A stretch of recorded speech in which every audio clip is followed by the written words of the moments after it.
Is your Lorex DVR stuck in a restart loop? This issue commonly stems from two main culprits: power supply problems and outdated or corrupted firmware. DVRs need a stable 12-volt DC power supply to function correctly. If the power adapter is failing, providing insufficient power, or experiencing voltage fluctuations, the DVR will likely restart to protect itself. Firmware, the software that runs the DVR, can also cause restarts if it's outdated, corrupted during an update, or contains bugs. Knowing this is the first step to fixing the problem. Let's tackle these problems step by step. First, check your power adapter.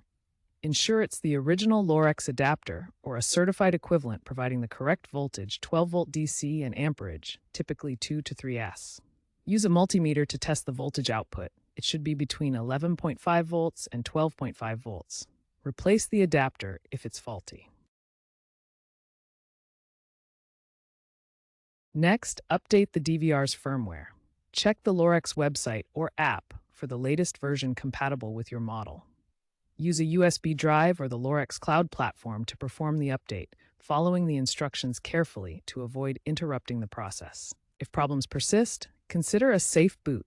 Check your DVR's manual to isolate software issues. If all else fails, contact Lorex support for assistance.